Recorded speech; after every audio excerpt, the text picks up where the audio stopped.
사고 수습본부 정례 브리핑을 시작하겠습니다. 오늘 브리핑은 김강립 중앙사고 수습본부 먼저 김강립 부본부장의 설명이 있겠습니다. 어제 확진자가 1명 증가해서 총 확진자는 현재까지 28명이 되었습니다. 역학조사가 진행 중이므로 자세한 사항은 오후 방역대책본부의 브리핑에서 설명드릴 예정입니다. 퇴원 환자도 1명 추가되어서 어제 11번째 확진자가 퇴원하여 총 4명이 퇴원하였습니다. 이외의 24명의 환자들은 모두 양호한 상태에서 안정적으로 치료를 받고 있습니다. 오늘 밤 인천공항을 출발하는 비행기로 내일 오전에 우리 국민과 중국인 가족으로 구성된 제3차 우한 재외 국민이 김포공항에 도착할 예정입니다. 현재 인원은 계속 증가하고 있어 170여 명 수준이 될 것으로 보입니다만 최종적인 규모는 서류 확인 등을 거쳐 확정하게 될 것입니다. 근본에 도착하시는 분들은 지난 2차례 이송 때 우리 재외국민과 동승하지 못했던 미동반 중국 가족들도 탑승하는 방향으로 현재 중국 당국과 긴밀하게 협의 중에 있습니다. 출국 과정은 지난번과 동일하게 중국 측의 출국 검역을 통과한 분들이 비행기에 탑승하게 되며 의사, 간호사, 검역관 등 총 8명으로 구성된 의료팀과 외교부 신속대응팀이 함께 투입되어 우한 교민들과 그 가족분들이 건강하게 귀국하실 수 있도록 지원할 계획입니다.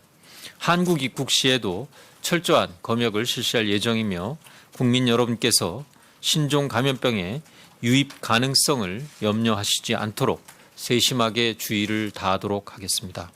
오늘부터 의료기관이 환자 진료 시에 확인할 수 있는 해외여행 이력 정보 제공 지역도 확대되어 중국 이외의 신종 코로나 바이러스 감염증의 지역사회 감염이 있는 국가 또는 여행지들이 단계적으로 추가되게 됩니다.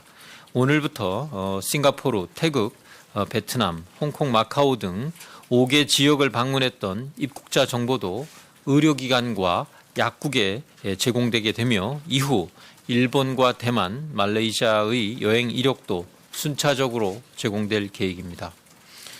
현재 여행 이력 확인 시스템 사용률은 계속 현장에서 증가하고 있습니다.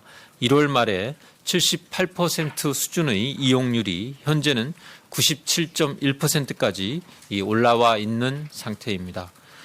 의료기관과 약국의 적극적인 협조에 감사드리며 국민들께서도 최근 해외여행 이력이 있는 경우에는 진료를 받으실 때 의료진들에게 알려주시기를 당부드립니다. 진단검사 물량과 대상 기준을 확대하여 2월 7일부터 의사의 임상적 판단하에 신종 코로나 바이러스 감염증이 의심되는 경우에는 검사를 실시할 수 있도록 개선한 바 있습니다.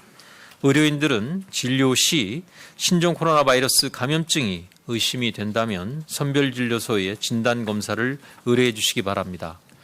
진단검사가 가능한 기관은 보건복지부와 질병관리본부의 홈페이지 그리고 신종 코로나 바이러스 감염증 마이크로 페이지를 통해서 확인 가능하다는 점을 알려드립니다. 몇 차례 말씀드린 바와 같이 진단검사 물량은 그럼에도 불구하고 한계가 있습니다. 금주까지는 하루 5,000건의 검사가 가능하도록 검사량을 늘려가고 있는 중입니다.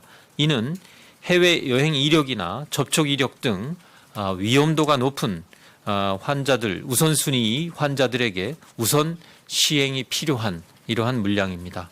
최근에는 확진자가 발생한 지역의 학교나 기업이 학생이나 근로자들에게 진단검사를 받고 음성 결과를 제출할 것을 요구토록 한 일이 있어서 질병관리본부가 이러한 일이 발생하지 않도록 관계부처 등을 통해서 협조를 요청한 바가 있습니다. 학교나 기업들은 진단검사 결과를 과도하게 요구하는 것은 우선순위에 해당하는 환자의 검사를 방해하는 결과를 야기한다라는 점을 깊이 인식하시고 이러한 일이 없도록 협조해 주시기를 바랍니다. 국민 여러분들께서도 현재의 상황을 이해해 주시고 현장 의료진들의 판단을 존중해 주실 것을 재차 당부드립니다. 참고로 정부는 정부와 민간의 동원 가능한 모든 자원을 최대한 활용해서 2월 말까지는 검사 물량을 하루 1만 건까지 확대해 나갈 계획입니다. 중앙사고수습본부는 신종 코로나 바이러스 감염증이 중국 이외의 제3국을 통해서 국내로 유입되는 것을 방지하기 위한 조치의 일환으로 신종 감염병이 유행하는 6개 지역에 대해서는 여행과 방문을 최소화할 것을 권고드립니다. 6개 지역은 싱가포르, 일본 등 지난 2월 9일 WHO가 지역사회의 감염이 확인되었다고 발표한 지역입니다. 이들 지역은 신종 감염병의 전파 위험이 있기 때문에 가급적 여행을 자제하거나 불가피할 경우 여행 기간이나 인원을 최소화하는 것을 고려하기 바랍니다. 기업이나 학교도 사업상 출장이나 국제 세미나 참석 등도 최소화할 수 있도록 협조해 주실 것을 요청드립니다. 환자가 발생한 지역을 불가피하게 방문하여야 하는 경우에는 손 씻기 등 감염병 예방 수칙을 철저히 준수하고 다중 밀집 장소 방문을 자제하는 등 스스로 감염병 예방에 만전을 기해 주시기 바라며 외교부에서 제공하는 해외 안전 문자나 해외 안전 여행 방송 등에 주의를 기울여 주시기 바랍니다. 정부는 신종 코로나 바이러스 감염증의 국내 유입과 지역 사회로의 확산을 막기 위하여 모든 노력을 다하고 있습니다. 국민 여러분께서는 손 씻기, 옷소매로 가리고 기침하기 등의 개인 위생 수칙을 준수하고 해외 여행 후 감염증이 의심되는 경우에 의료기관 방문하기 이전에 우선 질병관리본부 콜센터 1339 또는 보건소로 신고하는 등의 노력을 기울여 주실 것을 당부드립니다. 이와 함께 정부와 학계가 발표하는 사실에 주의를 기울여 주시기 바라며 합리적인 의과학적 근거에서 벗어나는 과도한 불안을 가지실 필요는 없다는 말씀을 드립니다. 확진자가 다녀간 장소나 영업소는 방역대책본부가 발표한 소독 지침에 따라 소독을 하고 이틀 후에는 시설이나 영업장 등의 운영이 가능합니다.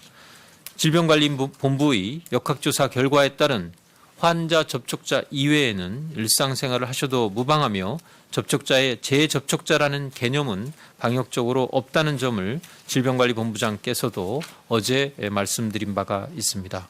일부 학교, 기업 등에서는 확진자가 아니라 접촉자를 접촉했다는 이유로 2주간 휴원을 하거나 자율격리 조치를 하고 있는 것은 다른 나라에서도 하고 있지 않은 조치라는 점을 말씀드립니다.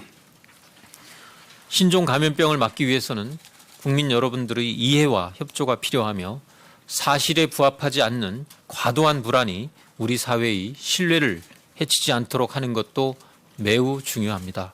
지금까지 국민들이 보여주셨던 협조와 성숙한 시민의식에 다시 한번 깊이 감사드리며 향후에도 정부의 방역 노력에 힘을 더해 주시기를 부탁드립니다. 이상 브리핑을 마치겠습니다. 드리도록 하겠습니다. 질문하실 기자분은 손을 들어주시고 제가 지목하면 소속과 이름을 말씀하신 후 질문해 주시고요. 답변하신 분들도 답변 전에 소속과 이름을 말씀해 주시기 바랍니다.